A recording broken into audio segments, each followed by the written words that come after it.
todas as oportunidades que tem pessoas falando sobre isso. E nós temos que bater um papinho um pouco maior sobre o problema da medicina no país. E hoje nós resolvemos abrir esse assunto mais uma vez, que já foi objeto de considerações, entrevistas individuais, e todos que estão aqui já participaram dos nossos programas. São pessoas que entendem profundamente a matéria e sabem, a nível científico, inclusive, da situação em que nós nos encontramos. Está aqui conosco o professor Inês Carneiro, professor de cardiologia. O senhor vai bem? Muito bem, senhor. Muito obrigado pela referência que fez ao meu nome no seu programa de televisão sobre programa político. Muito obrigado. Foi apenas um agradecimento disso. Muito obrigado. Está aqui o professor Nelson Guimarães Proença, médico, ex-presidente da Associação Médica Brasileira.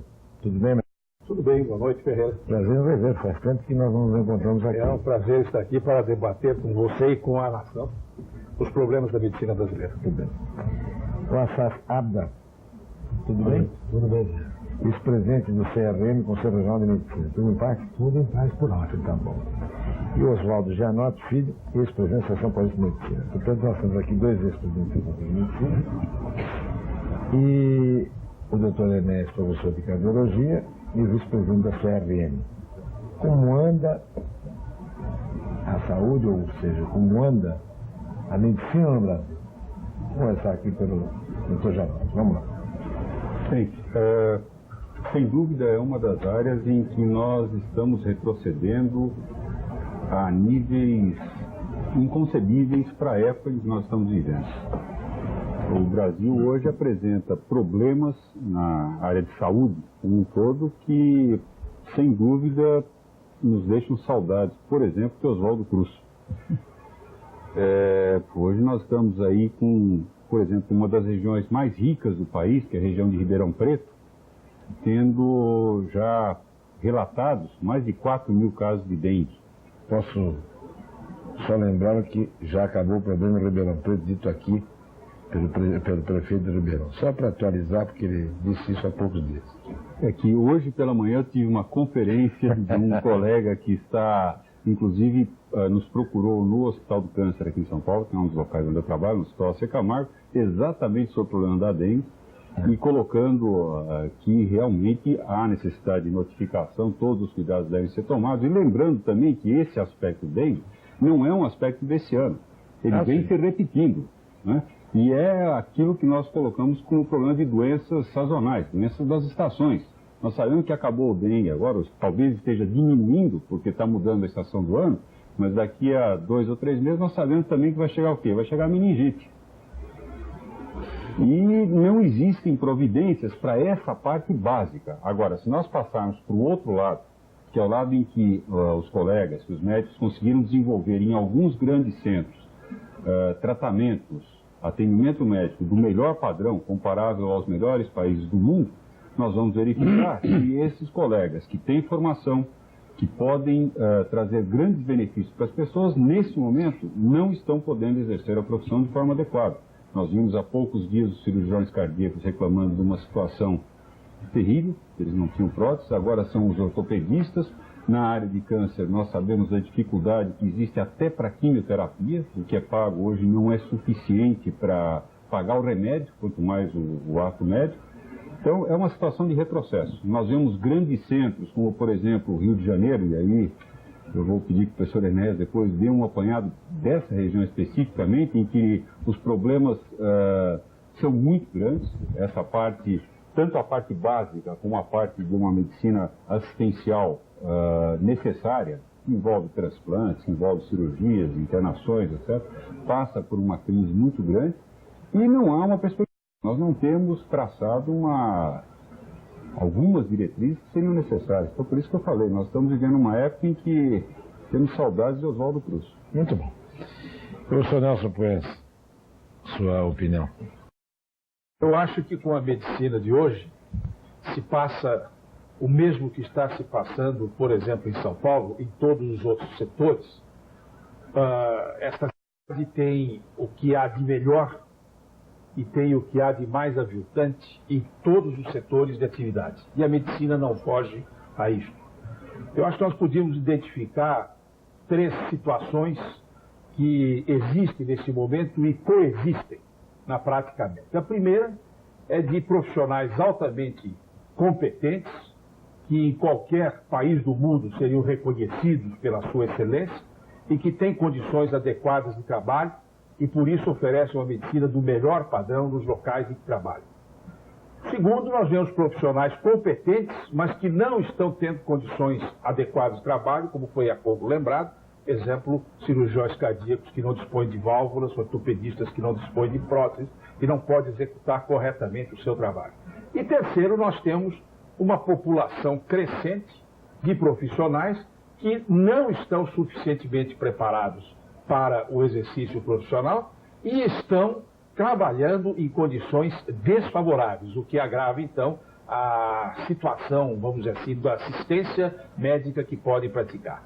É claro que, para efeito dos interesses do país, não interessa saber apenas que nós temos também na medicina alguns Pelés, que mundialmente são reconhecidos como tal. O que interessa para a nossa população é que a maioria do sistema que está aí funcionando está muito abaixo de qualquer crítica e não está atendendo às necessidades da população. As razões, naturalmente, pelas quais isso está acontecendo, eu tenho a impressão que no decorrer do nosso papo, da nossa conversa, nós vamos certamente aprofundar um pouco mais. Doutor, Bem, o doutor Janotti e o doutor Proença já colocaram muito bem essa situação. Evidentemente, Janotti colocou que nós temos muita saudade do Cruz, pois ele andava de carroça e acabou com o dengue e acabou com a amarela. E hoje andando de avião a jato, tem dengue, febre amarela à vontade aqui, o que demonstra também uma grande incapacidade. Eu reputo, Ferreira, a principal coisa que está acontecendo na nossa assistência médica à população brasileira, a incompetência generalizada, evidentemente com as exceções citadas pelo Dr. Nelson e o Dr. Janotti, a incompetência generalizada e que é alimentada pela sistemática de assistência médica desse país, onde os bons e os maus são nivelados no mesmo plano. E, evidentemente, estes incompetentes mancham o nome dos competentes porque cometem erros grosseiros. E o Conselho Regional de Medicina, que é esta nova diretoria que assumiu em 88, preocupadíssima com a qualidade, passou a verificar que havia necessidade de melhorar, de aprimorar o principal elemento da medicina, o médico. Sem médico não existe assistência médica, não existe medicina. Ninguém pode substituir. Se ele for mal formado, se ele não tiver condições, se ele for ruim, ele não pode fazer de forma nenhuma uma medicina boa. Não existe nada ruim que faça coisa boa. Não existe isso. Por outro lado, o sistema que nós estamos vivendo é um sistema perverso de nivelamento por baixo e que aceita o incompetente. Porque o médico competente, ele tem orgulho da sua condição de conhecimentos e não se submete nem se prostitui a um sistema que nivela a todos. Então, a segunda coisa é o sistema que não dá condições de trabalho, como colocou aqui o Dr. Nelson Proença. E a terceira coisa, que este conselho está preocupado, é a fiscalização. Nós temos leis, as nossas leis do conselho, são leis retrógradas que precisam ser atualizadas para agilizar a fiscalização. Porque os erros, os cometimentos de imprudência, de negligência, de imperícia, vão acontecer sempre, porque isso é da falibilidade humana. Mas o que nós precisamos evitar são os erros grosseiros que são frutos e produtos da incompetência. Doutor Enéas, sua opinião. Eu me pronunciei a respeito disso, e o senhor ouviu, durante 3 a 4 minutos, quando falei em cadeia nacional de rádio e televisão. Eu não consigo ver a questão médica dissociada das outras questões da sociedade. Eu costumo dizer, e nem sei se a frase é minha, talvez ela tenha lido quando novo, todo conjunto é harmônico. Quando o senhor pisa no aeroporto, solo do aeroporto de um país, o senhor tem ideia de como é o país, pelo modo através do qual o senhor é atendido. O nosso atendimento médico, ele reflete o caos, a desordem absoluta, né, que impera e que assola o país. Respeitando, claro, as opiniões dos profissionais, né, respeitáveis que estão na mesa, eu volto ao primeiro, o professor Gianotti. Ele disse que nós estamos em retrocesso e isso precisa ser bem aduzido, precisa ser bem exposto, precisa ser bem documentado. Nós estamos numa situação entristecedora, uma situação que é de fazer vergonha. Eu disse ao senhor viu na tela, a qualquer dirigente que não seja um patife, perdoe-me, senhor Ferreira Neto. A situação é de causar náusea no atendimento médico do país. Vamos dar exemplos concretos disso. E ainda citando o que o professor falou sobre a epidemia da dengue. Qualquer pessoa medianamente bem informada sobre o assunto sabe que esta situação agora poderia ter sido erradicada. Isso não vem de hoje. Medidas sérias poderiam ter sido tomadas no sentido não do controle, mas no sentido da erradicação. A médio prazo é mais barato erradicar do que... E a decisão que foi tomada, porque não é uma decisão que traga benefícios políticos, né? A erradicação não aparece. Como eu citei, falando de como construir esgoto, como matar mosquito. Veja, senhor, a decisão foi procrastinada, foi deixada para depois, e como me diz com muita propriedade, daqui a pouco volta, porque é sazonal. Eu pediria licença ao senhor para documentar bem o que eu estou dizendo. Esse livro é de cardiopatia chagásica. Todos os componentes da mesa conhecem. É de dois professores renomados, o professor Cansado e Schuster, da Universidade Federal de Minas Gerais. Qualquer profissional de área médica conhece. É só pedir licença ao senhor para ler um trecho de Carlos Chagas. O senhor fez homenagem a Oswaldo Cruz, eu vou fazer a Carlos Chagas. Ao grande Carlos Chagas, em 1934, o senhor me permite, porque mostra a tese que eu faço questão de aduzir estribada em fatos incontestes, inconcursos.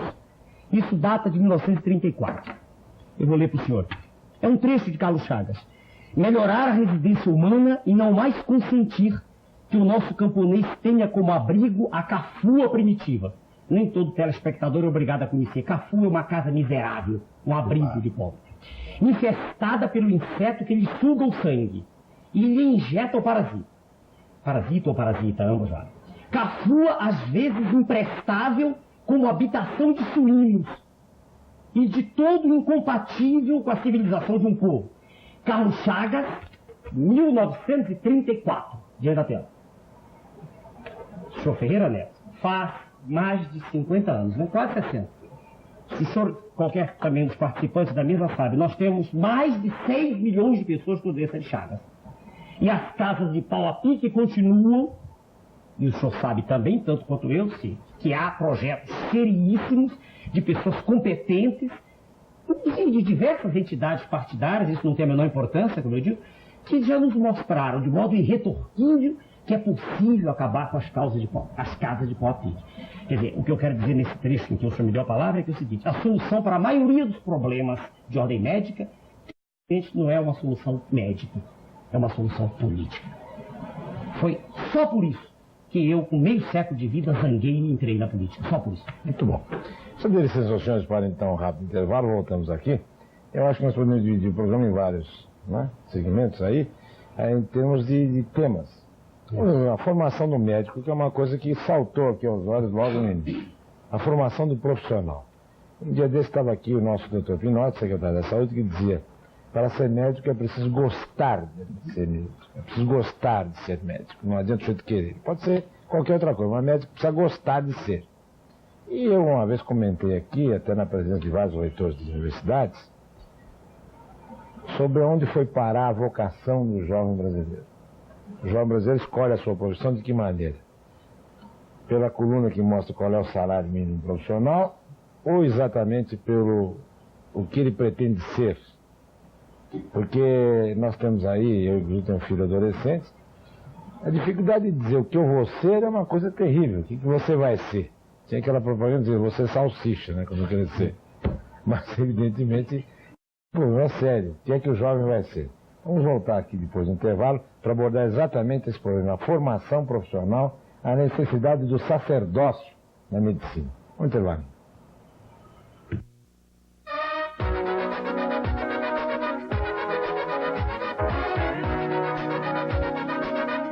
professor de cardiologia, professor Nelson Guimarães Proença, da Associação Médica Brasileira, doutora Adba, vice-presidente da CRM, Conselho Regional de Medicina, e professor Oswaldo Janotti, ex-presidente da Associação Paulista de Medicina.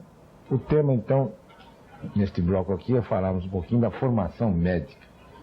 Fala-se muito, por exemplo, que há faculdades, em um número considerável, que não tem sequer um hospital, né, acoplado a ela para que se possa praticar, aprender e praticar. Vamos lá.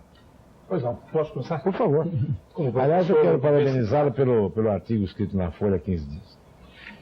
Há dias atrás publiquei um artigo na Folha sob o título Erro Médico, Erro do Sistema, em que nós destacávamos que era necessário, antes de avaliar individualmente o caso ocorrido, se duas preliminares foram atendidas. A primeira, o profissional tem de ter uma formação adequada para aquele ato que ele está praticando.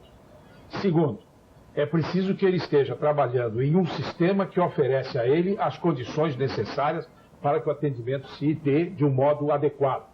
Pode parecer que isso é acaciano, mas se nós corrermos nesse instante o sistema de emergência que funciona, por exemplo, na Grande São Paulo, ou em todo o sistema de santas casas do interior do estado, o que é que nós vamos ver? Que quem está neste instante de plantão, atendendo os casos mais que ocorrem, são médicos que jamais fizeram uma residência médica e aceitam por isso mesmo condições de trabalho desfavoráveis. São médicos estrangeiros. Aqui na capital nós temos um enorme número de colegas de outros países que não estão autorizados a praticar a medicina e estão exercendo a medicina de modo ilegal aqui em São Paulo. Terceiro, nós vamos encontrar estudantes de medicina de 5º e 6º ano fazendo esta assistência hoje, agora, nesse instante que nós estamos conversando. Nós vamos ver médicos otorrinolaringologistas atendendo no setor de cardiologia, no setor de medicina geral e os casos cardiológicos, portanto, porque aceitaram um emprego no pronto-socorro por uma necessidade de sobrevivência. De sobrevivência. Lembrou muito bem, de sobrevivência. Então, eu acho que esta conversa que nós estamos tendo tem que se iniciar por aí. O profissional é bem formado? Foi a proposta que fez há pouco, né, o Ferreira coordenando este segmento. Eu tenho contato com os alunos praticamente desde que eles entram na faculdade. Sou professor na Santa Casa de São Paulo, na Faculdade de Ciências Médicas, e acho que a grande maioria dos estudantes que entra para as faculdades tem vocação médica, tem desejo de um bom médico. Entretanto, alguns logo percebem que não tem tal vocação, abandonam e vão procurar entrar em escola de uma outra área que não a medicina. Então, em que momento ocorre a decepção deste estudante com aquilo que foi a sua opção principal, preparando-se para a vida? Muitas vezes dentro da própria faculdade. Quando ele descobre que ele entrou para uma faculdade de segunda categoria, que a partir do 4º, 5º ano, não tem condições de dar formação profissional a ele adequada. Por exemplo, por não ter um hospital-escola. Infelizmente, 1/3 das escolas médicas brasileiras não tem hospital-escola. E o estudante, de certa forma, fica liberado para completar a sua formação ao fim do curso, em onde puder, muitas vezes em serviços pequenos de cidades do interior, e basta trazer um atestado dizendo que frequentou por um ano um determinado hospital, uma determinada clínica, isto é aceito como um estágio de formação profissional. Então, o primeiro momento de decepção é este. O segundo é quando ele, ao se formar, percebendo que não tem condições de iniciar imediatamente o exercício profissional, não consegue acesso à residência médica, não consegue completar a sua formação numa área que seria a sua área de escolha. E isso, infelizmente, ocorre com mais da metade dos que se formam no Brasil. E o terceiro momento, este é o pior de todos, é quando, vencendo todas as barreiras, tendo estudado numa boa escola, tendo feito uma residência médica de bom padrão, de repente ele descobre que a população que aí está para ser por ele atendida não é uma população que está a seu alcance. Há um intermediário, que é do poder público, na área do poder público, ou na área da iniciativa privada, que, na verdade, por assim dizer, é quem tem o doente em suas mãos, quem dita as regras, quem dita as normas, quem dá ou deixa de dar os instrumentos de trabalho adequados para que ele exerça a sua profissão. Então, são aquelas 3 decepções, né, que se sucedem na própria escola, no momento em que se forma e não consegue acesso, e depois, quando, apesar de tudo isso, conseguido vencer o desafio e bem formado, ele descobre que o mercado de trabalho que vai absorvê-lo está inadequadamente organizado. Posso dar um número? Por favor. Só um número. Só, Pois não? O debate está aberto, viu? Fique à vontade. Não há o que debater, porque concordo com o que ele está dizendo. Mas é só para consubstanciar a tese do senhor, um número. Talvez não seja exato. E é difícil acreditar estatística exata nesse país, né? Mas número de jornal, sim, com todo respeito a quem escreve. Estatística de jornal apresentou há pouco tempo, final do ano passado, ano atrasado, apresentou assim, 85% da nossa população são servidos pela rede pública. Cerca de 10% através dos sistemas de seguros. Esses sistemas, né, todos, das empresas. Né? E apenas 5% pagam a medicina particular. Só para consubstanciar a tese do professor aqui. Quer dizer, na verdade, 95% da população, dos cidadãos do país, estão de uma ou de outra forma entregues à decisão, em última análise, que não é do profissional, é do intermediário, que é ou o governo, que detém o modus facendi, a maneira de ser feito, né? Claro, o equipamento hospitalar, etc, todas as condições, e o sistema particular, só para um númerozinho que eu queria dar. 95%, é razoável. É. Bom, eu acho até que nós podíamos complementar aqui dizendo o seguinte, já que o poder público representa hoje a maioria absoluta do atendimento à população, então eu quero citar aqui um exemplo que deixa claro como não há preocupação hoje em assegurar desde o início uma qualidade efetiva para a medicina que vai ser oferecida à população. Eu, presidente da Associação Paulista de Medicina em 1988 para 89, e o Dr. Celso Guerra, que é atual presidente, ele era naquele momento o diretor de defesa profissional, nós juntos movemos uma ação e impetramos um mandato de segurança, melhor definido, contra a Secretaria de Saúde do governo do Estado de São Paulo, contra ato do senhor secretário de Saúde. Por quê? Porque o Estado oficial, o Diário Oficial, que é o órgão oficial do Estado, publicava editais convocando, abrindo vagas para concurso, para preenchimento de vagas para especialistas na área de neurologia, na área de cardiologia, na área de anestesia, em vários dos ERSAs da capital, da Grande São Paulo, sem que houvesse a exigência de formação especializada naquela área. Não era necessário, segundo para anestesistas, que fosse anestesista. Bastava ser médico. Não era necessário o título de especialista em cardiologia. Bastava ser médico. Ora, médicos todos são. No dia que nos formamos, todos somos médicos. Portanto, se nós vamos desempenhar uma atividade especializada, voltada especificamente, eu estou lembrando da cardiologia, porque aqui está o Enéas, que todo o país conhece, né? E demais, não só como político, mas também como cardiologista. Todos sabem que é. Estou citando este exemplo e perguntaria a ele, se nós abrimos um concurso sem exigência preliminar, para preencher uma vaga de cardiologista, para alguém que não tenha formação em cardiologia, nós não abrimos enormemente a possibilidade de que ocorram erros no atendimento aos pacientes ali atendidos? Mas isso e de quem o erro? O erro de quem abriu o concurso. De quem abriu o concurso, nessas condições. Eu gostaria de fazer uma colocação. Isso precisa ser desenvolvido também, né? Isso precisa ser desenvolvido. Também, em função dessa participação maior em problemas políticos na área médica, na presidência da associação, na diretoria de defesa profissional da Associação Paulista de Medicina, diversas vezes nós tivemos a oportunidade de participar de discussões desse tipo e repetindo esses temas que nós estamos trazendo agora.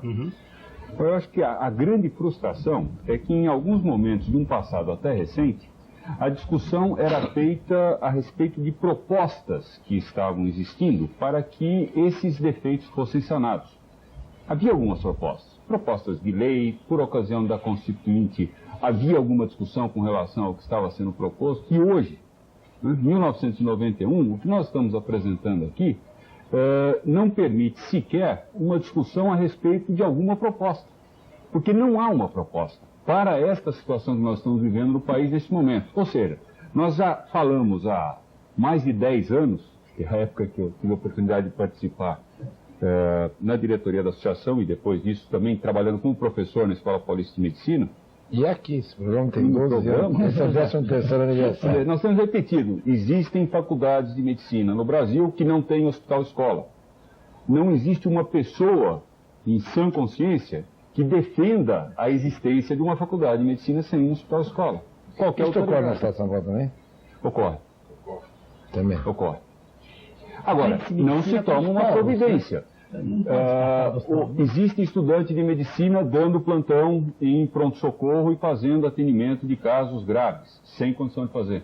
E não há providência. Só uma parte. Eu não sou contra que ele esteja lá. Já na minha época, há 30 anos atrás, eu fiz concurso. Perfeito. Mas eu tinha assistência. Mas isso existe um hospital-escola, um interno, é o internato. Exatamente. Havia um concurso da Suzene no Rio de Janeiro, os colegas da minha época devem lembrar. Somos aqui da mesma geração. E a gente fazia o concurso, eu não quis ir segundo ano, terceiro. Eu fiz concurso no quinto ano, passei e fui fazer um estágio. É um aprendizado. Aliás, em pronto-socorro a gente aprende muito, né? Fiz um estágio, mas um estágio depois de um concurso. Agora, que o acadêmico seja o responsável é uma questão completamente diferente. Sobre essa questão do hospital-escola, como já foi 2 vezes citado, uma vez pelo Dr. Janotti, uma vez por mim, eu acho que precisaria ficar bem esclarecido o seguinte.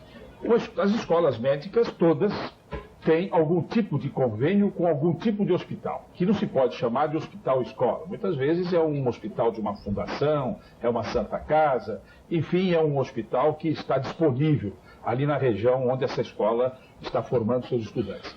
Quando nós dizemos que não tem hospital-escola, é um hospital-escola à altura das necessidades de uma escola médica. Por exemplo, quantos leitos precisa dispor um hospital para atender alunos que vão praticamente do primeiro ano, muito cedo, muitas escolas começam o contato do estudante com o doente, do primeiro até o 6º ano.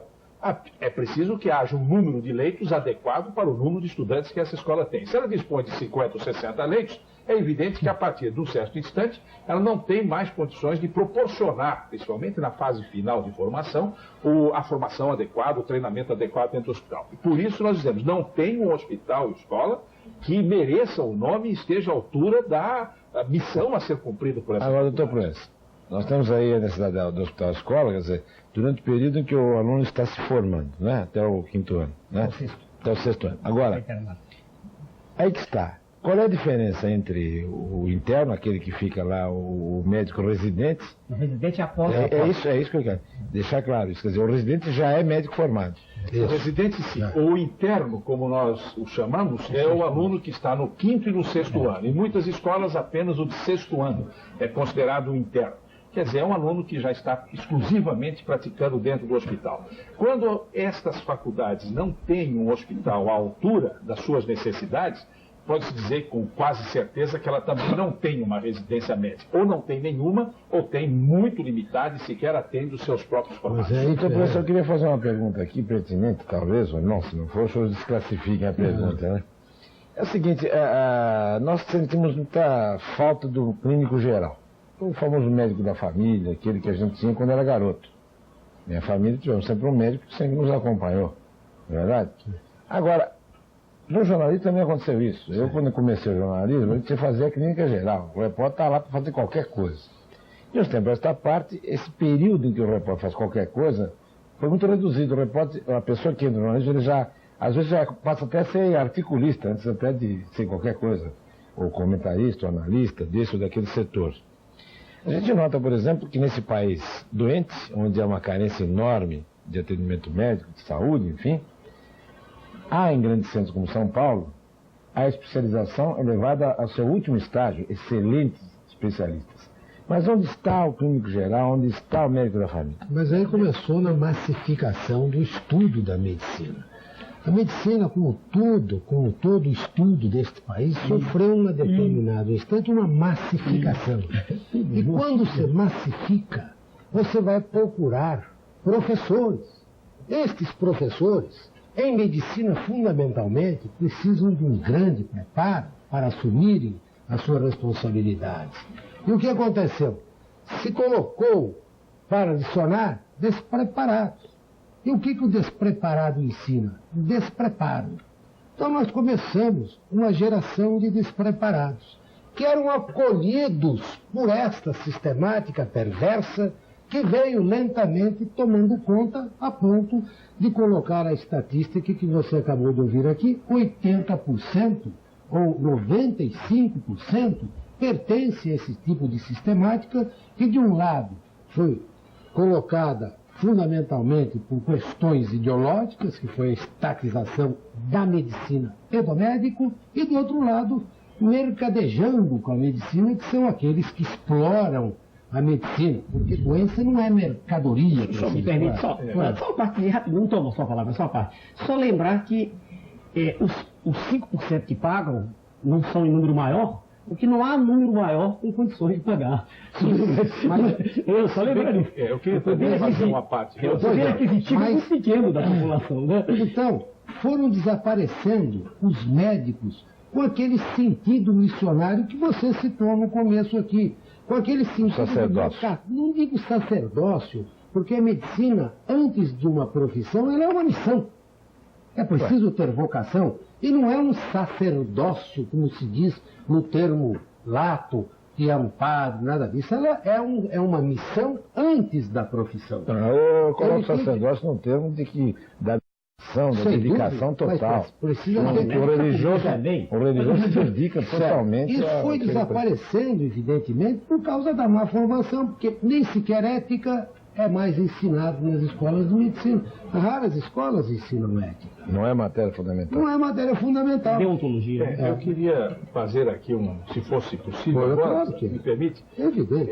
sobre essa questão que foi perguntada. E como é que é? E a formação, então, assim, geral do médico, para que ele possa Não, porque a minha pergunta... ser mais do que um especialista, ser um médico antes de ser um A especialista? minha pergunta veio da sua afirmação de que o senhor coloca pessoas que não estão habilitadas naquela matéria A praticar. a praticar. Então aí vem aquela história. Então o ideal seria que no pronto-socorro tivesse preferencialmente o clínico geral e depois as suas várias especialidades. Não é bem assim. É o que eu entendi. Alguém orientando, que é o Eu fundamental. gostaria de aprofundar, então, neste sentido que eu acabo de perguntar. Porque é aquela história. Quando a gente fala clínica geral, ou seja, o sujeito chega no pronto-socorro, tem tudo. Ele pode ter um problema ortopédico, pode ter um problema de queimadura, pode ter um problema cardíaco, pode ter um problema... Enfim. Então, eu queria dizer o seguinte, neste campo, pelo menos, o Ministério de Educação não está assim alheio. A Comissão Nacional de Residência Médica determinou que para as especialidades médicas ou cirúrgicas, como pré-requisito, se fizesse 1 ano de medicina geral, quando é área de clínica médica, e de cirurgia geral, quando é área de cirurgia. Então a ideia é fazer com que o médico, já na sua residência, antes de se tornar um pneumologista, um cardiologista, um nefrologista, ele tenha 1 ano de clínica médica geral. Inclusive, para a minha área de trabalho, que é a dermatologia, especialidade em pele, também existe esta exigência de 1 ano de formação clínica geral. Então isto é recente. Isto foi introduzido nestes anos 80, tendo em vista isto que nós estamos discutindo, quer dizer, uma formação especializada, sim, até às vezes de alto nível, mas com prejuízo para uma formação geral. Procura-se sanar isto desta maneira e eu acho que já Mas isso passa não à frente. existe. Tanto não existe. Isso existe. Não, existe no papel. Não, na residência médica da Santa Casa de São Paulo, há o ano geral para todos. Isso os que vão fazer residência. Mas é isso que eu estou falando. Mas acontece, 70% dos colegas que se formam não têm acesso à residência, Deus. Então o que acontece? O nosso conselho, São Paulo, eu falo em termos de São Paulo, porque eu não posso falar em termos de Brasil, que eu sou do Conselho de São Paulo.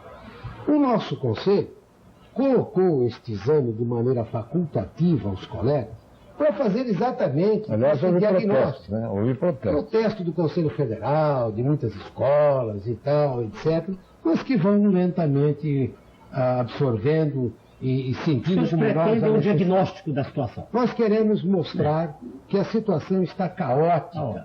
Porque este clínico geral, que deve fazer 1 ano, 2 anos, 3 anos, ele começa de maneira cartorial exibindo o seu diploma no Conselho Regional de Medicina. E começa a exercitar como médico, porque a lei o ampara. Embora moralmente ele não esteja em condição, porque ele sabe que não sabe e vai fazer o que não sabe, a lei o ampara. Então, é por isso que eu disse que nós precisamos atacar as 3 coisas. Primeiro, a formação do médico, que é fundamental, porque sem médico não tem medicina. Segundo, o sistema que é perverso e desonesto. E o terceiro, a fiscalização. Isto é o que o Conselho Regional de Medicina está fazendo. Então nós iniciamos esse exame para fazer um grande diagnóstico, fazer isso que nós estamos fazendo. Um amplo debate com a sociedade, porque existindo o diagnóstico, esta sociedade vai indicar a terapêutica exata. Deixa eu pedir licença aos nossos queridos amigos aqui para um rápido intervalo, lembrando que o Bar está inteiramente às suas ordens, preparado para atender na hora que desejar. Vamos ao intervalo. Não disse isso, de forma nenhuma. Meus amigos, estamos a bordo novamente pela sua Mário Cruzeiro, pela Ferreira, né, pela sua Rede Record Televisão. Eu já brinquei várias vezes aqui, dizer que o recreio aqui é mais animado que a aula, né, que vocês estão nos dando aqui. Mas eu só voltaria um pouquinho, porque eu ouvi recentemente, inclusive houve uma determinação do governador de São Paulo, no sentido de realmente fixar médicos no interior. E ele, inclusive, há até exemplos do que ocorre em Cuba, por exemplo, que é aquele médico que acompanha a família, etc. Que na nossa época de garoto existia. O médico que vai lá, e hoje o pediatra continua sendo isso. Hoje o pediatra está aí nisso, né? Há especialidades dentro da pediatria, mas o pediatra, em geral, ele atende tudo. Ele pega o garoto de baixo até em cima. Ele é um clínico geral de criança. Agora, falta exatamente isso, o acompanhamento. Porque na medida que... Por que é muito crítico esse ponto? Mas, por exemplo, aquela história de se substituir o médico pela ambulância, né? Começa a trazer o doente para São Paulo. Porque entra aquele alto grau de especialização. Então, às vezes, é preciso que no próprio local onde o cidadão viva, existe alguém que realmente dá o aconselhamento e não simplesmente diga, pega uma ambulância e leva para tal lugar assim. Mas Ferreira, você me dá um esclarecimento anterior, uma questão anterior, que é a questão do exame. Depois eu quero falar sobre isso. Porque ficou aparente que... Vamos lembrar o seguinte, é o exame do Conselho Regional de Medicina, que equivale ao exame de ordem da... Não equivale porque ele não é excludente. Ele apenas está fazendo, nesse instante, e vai continuar fazendo, um diagnóstico. Para que esse diagnóstico seja perfeito, é necessário que ele seja... Mas é facultativo. Pode fazer ou pode não fazer? Pode não fazer. Ele vai passar, deverá passar a ser obrigatório, porém não excludente, de acordo com a nossa lei. Aí que mora... a discussão... Porque, por exemplo, eu tenho uma posição contrária à abertura desse exame com uma coisa obrigatória. Mas ele vai ser obrigatório para diagnóstico e não será... Sabe por quê? Tudo bem. Pelo seguinte, porque a escola de Ribeirão Preto, por exemplo, motivos. mandou um aluno fazer. Que diagnóstico você pode fazer com um aluno prestando? Então ele será obrigatório, porém não excludente. Ele não será excludente. Qualquer um que não passar poderá, mas a lei permite... O Janote não está concordando. Não, ele pode não concordar, mas a lei permite e nós pretendemos fazer. Mas a lei tem permite, interpretações... Bom, essa é a interpretação do nosso conselho. Depois, aqueles que não concordaram, que busquem a justiça. Claro. Mas eu queria dar uma explicação. Eu preciso dar a explicação do porquê nós somos contra o exame. Bom, tudo bem. Ser contra por ser contra é um negócio muito sério. Agora, quando a gente está pretendendo um diagnóstico da situação, para um debate e uma reflexão profunda desta situação, onde todos participam e desta participação se tira a terapêutica, eu não vejo, eu acho um absurdo alguém ser contra um diagnóstico. E acho mais absurdo de tudo um cidadão não desejar, não querer se opor a ser avaliado para tratar de vidas humanas, embora a lei não permita que seja excludente. Mas eu queria deixar... É possível a gente dizer por que esse exame apresenta... o programa dos senhores, eu acho que é importante explicar o seguinte, na medida em que o Dr. Assaf coloca que o exame é para se fazer um diagnóstico, é claro que todos os voluntários que participarem, e eu mesmo como professor, vou estimular os meus alunos a participarem desse exame. No momento em que esse exame foi colocado como uma coisa obrigatória para o exercício da medicina... Não foi isso que eu falei. E isso foi como o exame foi apresentado... Não, dá licença. Eu acabei de dizer que o exame será obrigatório e não excludente. Agora, talvez excludente quer dizer o seguinte... Da prática médica. Da prática médica. Excludente quer dizer o seguinte, ele não fica excluído da prática médica pelo médico... Se ele não passar, continua. Continua. Ele é obrigatório e não excludente, para que se faça o diagnóstico. Tá bom, eu vou só dar um exemplo. Vamos traduzir mais fácil aqui, senão a pessoa pode ser que eu também tenha dificuldade de entender. Perfeito. Ou seja, todos os formados fazem o exame. Exato. Passando ou não, continuam médicos. Continuam médicos. Mas a lei não permite que a gente... vamos chamar assim, que esse exame, então, é uma pesquisa... Isso, é um diagnóstico. Inclusive, nós vamos ajudar a saber como é que as faculdades estão. Exato, nós vamos ajudar... Não pode ser obrigatório. ele pode ser obrigatório e ele não é excludente. A lei permite que seja obrigatório. Está escrito aqui na lei. Nos alongar demais. Mas o doutor Janot podia dizer para nós. Espera um pouquinho, Por que ele não concorda com isso? Eu vou só dar um exemplo de uma situação que isso cria e que é incontornável dentro e vai agravar a distorção. Então vamos lá. É a situação de um aluno que termina um 6º ano numa faculdade, que ele estudou para entrar nessa faculdade. Sim. A sociedade, o país ofereceu para ele uma vaga nessa faculdade, porque ela está lá aberta. Tudo bem. Ele faz um curso que não é suficiente, ele não recebe os conhecimentos suficientes para ser médico. Depois ele vai e faz uma prova teórica, né, que não avalia de forma adequada. Opinião não avalia, mas na opinião da Fundação Carlos Chagas avalia. Eu prefiro ficar com a Fundação Carlos Chagas. Porque a Fundação Carlos Chagas nunca avaliou médico. Quando que ela avaliou médico? Sempre que eu faz avalio exame porque de eu sou residência. professora há 15 Mas eu anos. acho que esse lado... Eu preciso terminar o raciocínio. Eu preciso terminar o raciocínio. Muito bem. Então esse aluno faz o exame e não passa. E o que vai se oferecer para ele? Nós vamos colocar aqui no nosso meio mais um indivíduo, certo? Que estudou 6 anos, que teve uma despesa tremenda, porque normalmente a maior parte dessas faculdades insuficientes são particulares, que cobram muito caro, e ninguém está oferecendo nada para ele. Resolveu o problema de quem? Resolveu o problema das escolas que, se não aprimorarem, vão ter que fechar. Não vão fechar. Eu acho que vale a pena aqui... Bom, agora eu como paciente... Eu como paciente potencial, eu fico inseguro se eu souber que o médico não foi aprovado no exame. Dá licença. Claro. Eu fico inseguro. Claro, então eu acho que nesse ponto, doutor Janot, eu também estou com o CRM. Desde que seja um exame que avalie. Não, porque se amanhã o sujeito é barrado no baile, ele não é aprovado, eu, como paciente potencial, eu falo, dá licença, você não é do ramo, você estudou, mas não aprendeu.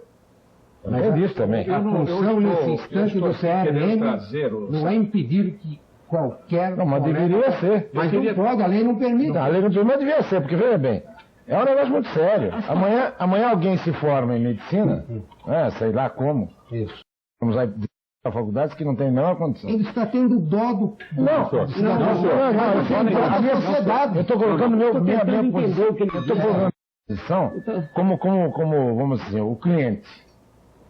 Eu, então, vou a um determinado lugar, não importa se é pago, se é grátis, seja o que for, vou ser atendido por um médico que não foi aprovado pelos seus colegas que avaliaram o seu serviço. Porque aí vem outro problema, que é o problema ético. Que hoje, todos nós sabemos, como é difícil provar o erro médico em razão exatamente de haver uma série de comprometimentos, porque quem vai testemunhar se houve erro médico ou não é um médico. Aí tem uma coisa para falar.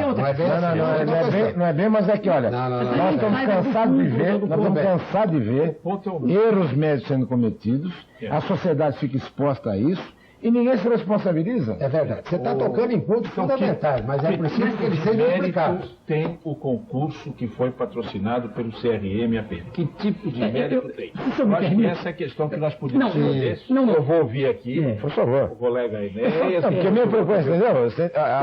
A sociedade fica exposta. De repente você tem um sujeito que não é médico. Ele pensa que é, mas não é. Eu não quero responder à questão, não, a nenhuma questão. Eu quero apresentar uma outra pergunta.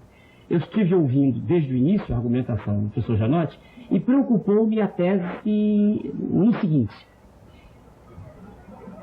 Se o exame que um cidadão, um colega nosso recém-formado faz, reprova-o, isto é, a testificação de que ele não aprendeu. Um minutinho. Então o que foram os 6 anos que ele fez? Um minutinho.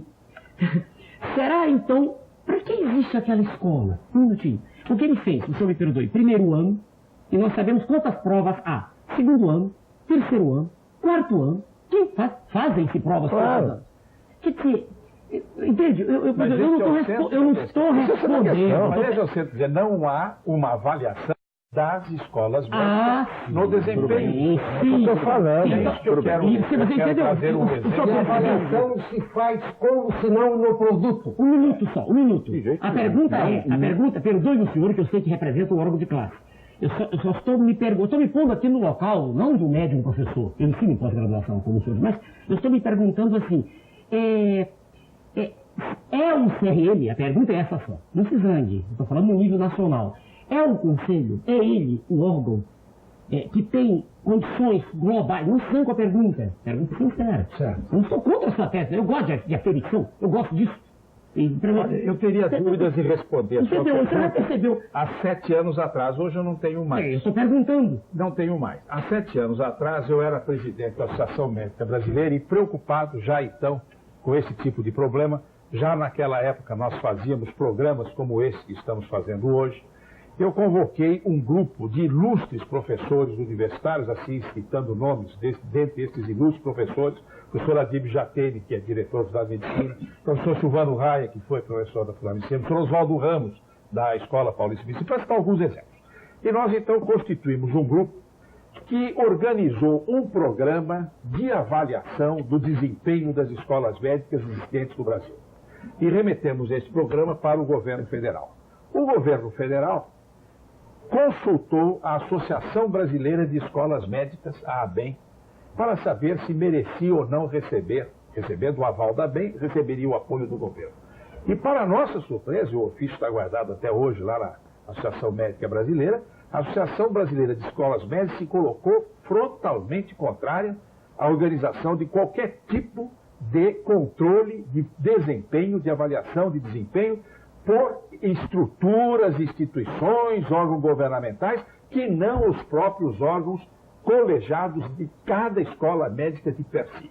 Isso era um problema individual de cada escola e cada uma deveria agir responsavelmente. Mas é uma tese, mas é uma tese altamente discutível quando nós sabemos que esses mecanismos são obrigatórios. Licença, perguntinha de leigo. Perguntinha de leigo. Amanhã se pratica um erro médico. Vai se punir o médico ou a escola? Pois é. Aí é que é o negócio. Então vamos lá. Vamos lá. Deixa eu só completar a ideia, porque eu tenho alguma coisa a dizer a respeito disso, antes da parte assim, mais. Da lei. Agora, recentemente, o Ministério da Educação, através do secretário da Comissão de Ensino Superiores, pressionado em Santa Catarina, numa entrevista coletiva, com a pergunta de: e o Ministério, o que vai fazer para controlar melhor o desempenho das escolas médicas? Não, cabe ao Ministério autorizar o funcionamento de novas escolas médicas, mas não há nenhum instrumento legal que dê ao Ministério da Educação condições de fiscalizar o desempenho dessas escolas médicas. Ora, se a ABEM não aceita a fiscalização de qualquer tipo que não seja pelos próprios órgãos internos da escola, se o Ministério não dispõe de nenhum instrumento para fiscalizar, quem é que vai fiscalizar as escolas médicas? Passa a ser o doente, atendido, mal atendido, muitas vezes prejudicado de modo até fatal no seu interesse em defesa da sua própria vida, e ele acaba fiscalizando o médico e não a escola que o problema. Eu falei por isso o mérito do concurso, porque o concurso tirou a situação do barato. E hoje nós estamos discutindo o problema. Lei 3.261 de 30 de setembro de 57, que criou os conselhos. O artigo 15 são atribuições dos conselhos regionais. Na letra C, fiscalizar o exercício da profissão. Na letra H, respondendo a sua pergunta propriamente dita, promover por todos os meios ao seu alcance o perfeito desempenho técnico e moral da medicina e o prestígio e o bom conceito da medicina, da profissão e dos que a exercem. Então, cabe ao Conselho não permitir que os incompetentes venham deslustrar o conceito da medicina e cometerem as grosserias que hoje o Ferreira está citando, e a imprensa e a mídia cita todos os dias. Cabe a nós, sim senhor, fazer isso. Infelizmente, este pequeno exame, que é só diagnóstico, não nos permite excluir aquele que não passar. Mas vai permitir no futuro, embora não seja essa a intenção do Conselho. A intenção do Conselho é fazer essa prova depois da residência para todos. Deixa eu pedir um intervalinho, só deixar uma colocação. Em quase todos os setores da vida, o sujeito ele é submetido a um concurso quando ele ingressa na profissão, mesmo formado. Um engenheiro quer entrar no serviço público, ele faz um concurso. Na magistratura, Agora, um simples cidadão que queira tirar uma carteira de habilitação. Não é escola de autoescola que dá. É a autoridade que vai aferir se realmente ele sabe ou não sabe dirigir o carro. As escolas não podem ser as benévolas fiscais de si mesmas. Estou fechado. Eu acho que essa tese ela é muito polêmica, doutor Genotti, mas eu acho que essa tese é fundamental para recuperar a imagem da classe. E se não recupera? Aí você chegou no ponto, porque na verdade esse exame está sendo colocado como uma medida política para tentar resolver essa questão do erro médico. Não é a sua opinião. O que nós escrevemos... Se o Ferreira chegou, porque senão não avaliou nada. Não avaliou nada. Avaliou as escolas que estão formando mal. Na forma como o prefeito exame não avalia. Olha, eu vou pedir licença para o intervalo, mas olha aqui. Eu acho que não deslustra nada você submeter o exame. Claro que não.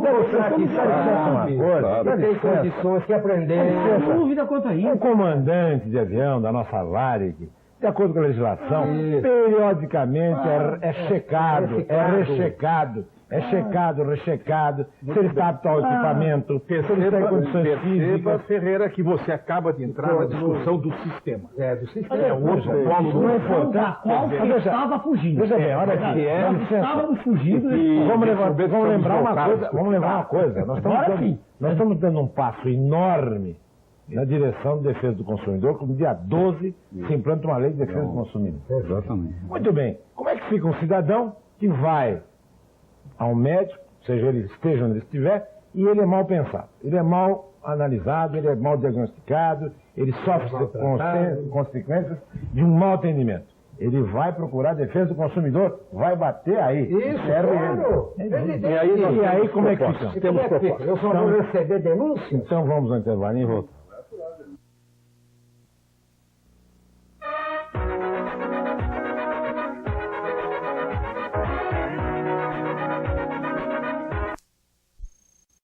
Debater temas, mas este polariza, porque é o sentimento mais profundo da sociedade. Nós, que temos recursos, temos confiança no médico que nós procuramos, porque nós vamos pagar, vamos procurar o melhor. Agora, a população que não tem recursos, como diz o doutor Enéas, e é verdade, ela não pode também ficar sujeita a alguém que está fazendo dela uma cobaia. O pior do que isso. Ou pior que isso. Então eu queria trazer duas propostas. Em 1926, o prêmio Nobel de Medicina foi Bernardo Say, um fisiologista argentino. Ele disse naquela época que um mau médico é mais perigoso do que uma fera, porque a fera você conhece e é evitável.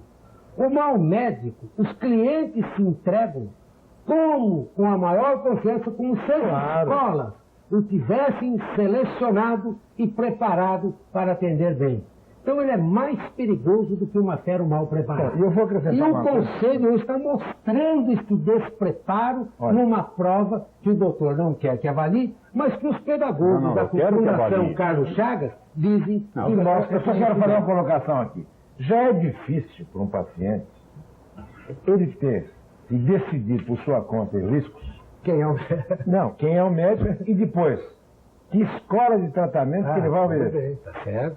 Um quer um tratamento, outro quer outro tratamento. Se ele consultar mais que um, já encontra dois pontos de vista diferentes. Quer dizer, um acha que deve ser feito assim, outro deve ser feito assado.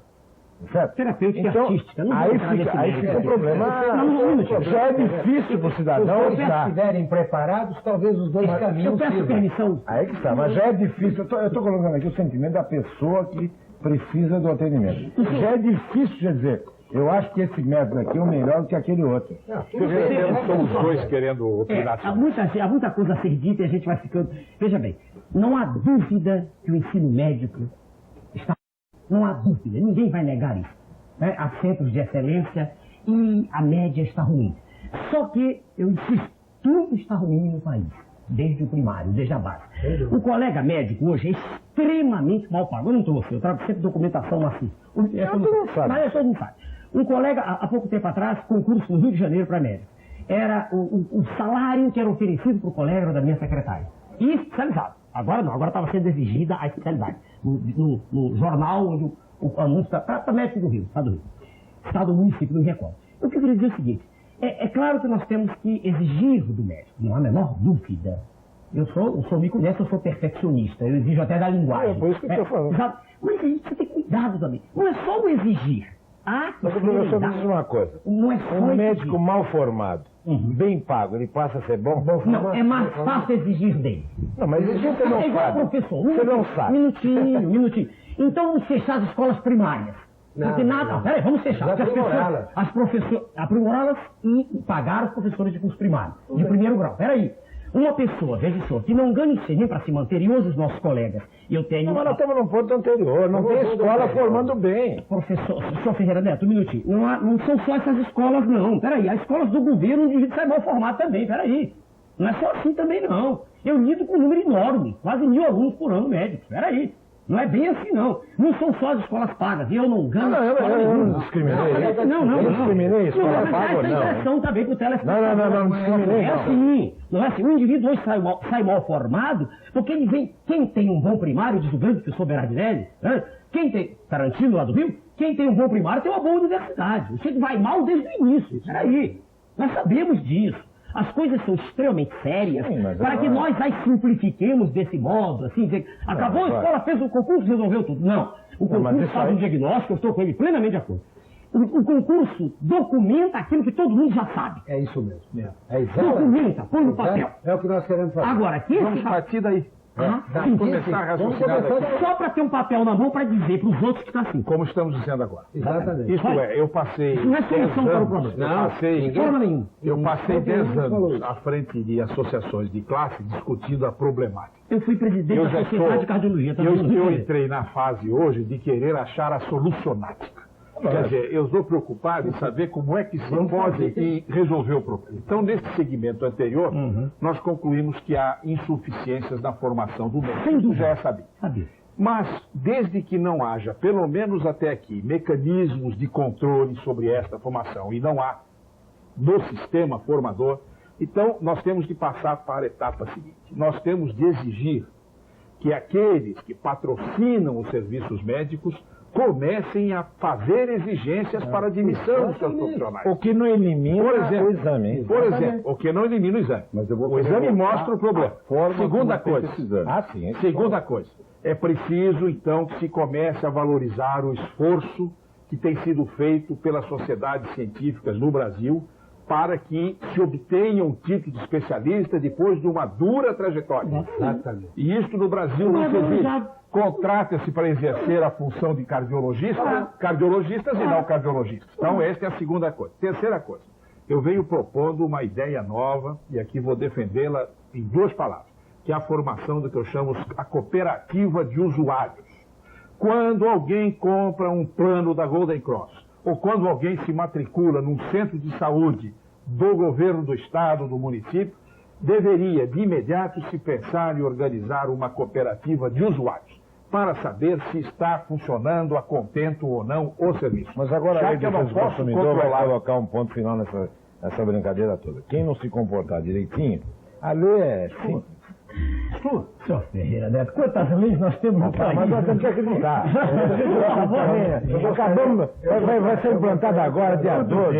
Dissesse por que ele é contra. Não, a forma do exame. Ah, bom, então vamos discutir. Então vamos ver, vai deixar eu falar? Não, deixa eu falar. Você não é contra nada mais, mas deixa eu falar. Não, na verdade ele não quer deixar eu falar porque não há argumento. Então, por favor, isso tem ocorrido. Então, garantida a palavra do Janório.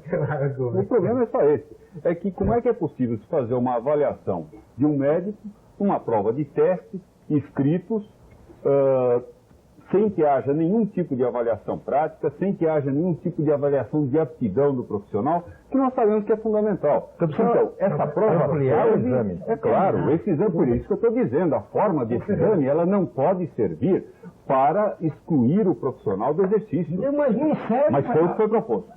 Foi proposto? Foi proposto. Mudou hoje. Eu falei isso? Está mudando agora. Não, senhor. Então o senhor vai ler os meus artigos que eu vou mandar para o senhor. São muitos. Eu conheço todos. Não conhece. O primeiro tentava discriminar os médicos de outros estados. O senhor não conhece. Através do exame. Bom, e outra coisa, ele me diz isso. Então como é que se analisa se o cidadão sabe anatomia, se não por uma prova? Fisiologia e todas as matérias da faculdade. Um pouquinho. Como é que é? Não é prova que faz? Como é que o sujeito passa no concurso da magistratura? Não é uma prova? Teórico-prática, professor. Sim, Medicina teórico-prática. Mas magistratura é só falar. Espera um pouquinho. Esse exame foi feito teórico-prático. Não. Teórico. As questões pode acrescentar o prático. Não, vai ser acrescentado o dia que ele for obrigatório e excludente. Enquanto ele não for, é diagnóstico. Que é o que nós estamos fazendo. Então é mais ou menos um exame. Não, é um exame. Eu vou te contar. Não está dada a garantia. Vou te contar o que aconteceu. Os alunos, alguns defensores contra o exame, diziam o seguinte: que nas faculdades, onde a carga horária é pesada e o pessoal precisa ir ao hospital, ir para estudar e tal, etc., adquirir mais prática, esses seriam prejudicados. Porque aqueles das escolas fracas estudariam o tempo todo para fazer o exame. Sabe o que aconteceu? A USP aprovou 94%. Então cai por terra. Isso é balela. Nós temos que fazer diagnóstico para encontrarmos a terapêutica. E só se faz diagnóstico com o produto. Sem o produto, não tem diagnóstico. É o óbvio, como disse o Enéas. Só tem que mostrar, não está no papel. O que eu estou insistindo é o seguinte: fazer um exame na forma de avaliação, convocar voluntários e fazer a prova e depois dar o resultado em termos de faculdade é perfeito. Procurar aprimorar o exame é perfeito. Agora, o que não pode é fazer o que foi feito, que esse exame foi colocado perante a sociedade como uma forma de seleção do profissional. De garantia. Não. Mas isso não é uma garantia. Em primeiro lugar, não é uma garantia para a sociedade. E isso a sociedade precisa ser alertada. Isso é uma prova teórica. Não é uma prova que está fazendo uma avaliação adequada do profissional. Então, amanhã nós vamos ter, como hoje existe, por exemplo, o exame da Ordem dos Advogados, cursinhos. Eu sugiro que seja feito. Os cursinhos devem sabedoria, não sabem nada disso dos cursinhos. Mas cursinhos com apostila, o sujeito vai lá e estuda. O senhor concorda, então, que deve ser aprofundado esse exame? Não, eu acho que deve ser aprofundada a avaliação das escolas médicas. O ponto que eu defendo é que nós não podemos oferecer para uma pessoa uma vaga numa faculdade que não tem condições de formar o profissional. Eu acho que aí é que está o crime. Não adianta depois querer resolver o problema com a consequência desse crime que foi oferecer para uma pessoa que nesse país conseguiu terminar um curso colegial, fazer um exame de vestibular, passar, estudar durante 6 anos, se aplicar e depois, por falta de condições da faculdade, tirar o direito dessa pessoa. Mas então deixa-se por falta de condições da faculdade, ele vai penalizar a sociedade matando, alejando e fazendo de bem. E outra coisa, o que ele está falando, você pega os países civilizados, e em nenhum país civilizado quem termina a faculdade exerce a profissão. Nenhum. Estados Unidos, você termina a faculdade, você é obrigado a fazer a residência. E depois da residência você é testado. Perfeito. Aqui nós estamos fazendo um diagnóstico e desejamos que isso aconteça também. Estamos mostrando que o aparelho formador está altamente ineficiente. Mas peraí, vamos uma coisinha. Lógico, podemos exigir que o governo vai avaliar através do CRM as faculdades todas. Agora, na medida que esse exame for rigoroso, as pessoas naturalmente também não vão evitando de entrar em faculdade. Faculdade ruim. É evidente. Elas vão acabar fechando. Vão fechar por falta de... Não, isso já existe hoje. Isso existe hoje. É porque a questão, eu insisto, não é tão simples assim. Não é. Mas é o meu medo. Se fosse simples, não estava. Não, eu quero dizer mas é exatamente. há professores bons em todos os lugares. Não, eu concordo com o senhor. Eu não sou contra o seu exame. Por favor, em nenhum momento. Mas o exame não pode ser considerado como uma solução. Mas eu já disse isso aqui 500 vezes. Quer colocar como solução. Eu disse aqui umas 200 vezes, o exame não resolve o problema. Ele põe no papel, apresenta para o telespectador o resultado e o telespectador passa a conhecer. Só isso. Ele teve o mérito de mostrar que realmente, como se pensava, há uma insuficiência na formação de profissionais. Global de profissionais do país, de todas as áreas. Para demonstrar. Jornalistas que não sabem escrever. A partir daí, o que fazer? Exatamente. A partir daí, o que Ministros fazer? de Estado sem condição de lá estar. Me diz uma coisinha aqui. Quer dizer que, então, a sociedade fica assim. Então, ela é atendida por um médico que, eventualmente, não sabe o que está fazendo e mata o sujeito, alega o sujeito qualquer coisa. Como advogado, sim, como engenheiro, A minha opinião... Muito bem, eu pergunto. Nós nos limitamos apenas àqueles casos que realmente enquadram o sujeito do Código Penal, essa coisa toda, ou é melhor fazer um exame preventivo? A minha opinião é que o CRM deve desempenhar um papel maior do que está desempenhando nesse sentido. Isto é, no momento em que ele recebe uma denúncia sobre um erro praticado em algum lugar por um médico no seu trabalho, e ele constata que este erro resultou de uma má formação. Não só da má formação, mas das condições em que está organizado aquele serviço no qual ele trabalhava e nas condições que lhe eram oferecidas naquele instante. Ele vai denunciar. Cabe ao Conselho denunciar. Doutor, veja bem. Cabe ao Conselho, o Conselho não pode Não teríamos que julgar atingir, então. mas O médico que comete, então, a transgressão, que não trabalha, não teria que ser ele penalizado e a faculdade dele, então? Mas estamos falando de outra coisa, companheiro. Já é do órgão que está por trás. Nós temos mais de 20 publicações selecionadas aqui em que a falha é do hospital. É que o sujeito procura um aparelho, eu já passei por isso, procura um aparelho e não encontra. Deixa eu só fazer uma colocação também de um número que o próprio Assaf que nos deu. Ele reconhece que um médico, hoje, para poder exercer de forma adequada a profissão, ele precisa de residência médica. Não existe na Terra uma faculdade que consiga formar um profissional de forma adequada. Muito bem. O país não oferece vagas para 70% dos médicos. Então, o que vai adiantar reprovar esse pessoal? Então, não ofereça vaga na faculdade. Ofereça vaga de residência. Crie residência. Exatamente. Mas isso é solução. Isso é solução. Você me permite? Eu não poderia começar, o Conselho não pode começar formando residente. O que o Conselho tem força para fazer, ele está fazendo. É o que a lei permite, é a resposta que eu estou dando aqui a um dos artigos que estão publicados, é o que a lei permite. Eu não posso, nós somos regulados por uma lei. Ultrapassar a lei é desobediência. Então, nós só podemos nos cingir à lei. Então vamos para o Congresso Nacional procurar uma lei. Perfeito. Possa fazer alguma coisa. Possa punir a faculdade que não forma bem. Acabou. Mas é questão de mais uma lei ou menos uma lei. Veja o que fizeram no Rio Grande do Sul. A Associação Médica do Rio Grande do Sul instituiu um concurso, um exame anual muito semelhante a este. Encerrando, desculpe, só para acrescentar. Muito semelhante a este. E hoje, dos órgãos públicos do Rio Grande do Sul, se exige como pré-requisito para inscrever o certificado do concurso. Então, mesmo sem existir uma lei federal, é possível que se dê um nível mais alto no momento em que o edital convoca para as inscrições aqueles que estão interessados. Com exigências como essa. Por exemplo, em São Paulo não admite. Só um último argumento. Será que é um argumento que eu também acho que é importante nessa questão do concurso. É que toda vez que surge a questão, ela acaba se sobrepondo a outras questões de base que são mais importantes. E isso é que eu temo que, do ponto de vista político, o concurso ou o exame ultrapasse a importância de outras coisas. Formação, tudo isso. Nós gastamos quase metade dessa mesa discutindo um concurso que não vai resolver o problema e deixamos de discutir outros assuntos que são mais importantes. Então, ficamos aqui uma situação que agora ficamos aqui no seguinte ponto. O assunto não se esgota nesse programa, vamos fazer novos programas. Exatamente, para aprofundarmos. Até porque tem tantas outras coisas para falar. Eu queria, por exemplo, entrar aqui no problema da saúde dentro do hospital, ou seja, a contaminação, prevenção não faz nada. Né? Pois bem, eu agradeço muito a presença do Enés, a presença do Dr. Nelson Purense, a presença do Assaf, a presença do Genote, muito obrigado, foi um prazer recebê-los. E vamos com esse compromisso de voltar aqui e debater o assunto que é realmente muito importante, que a opinião pública está desejosa de saber, porque vem aí a defesa do consumidor, essa lei que dia 12 estará em vigor e que as pessoas vão utilizá-la.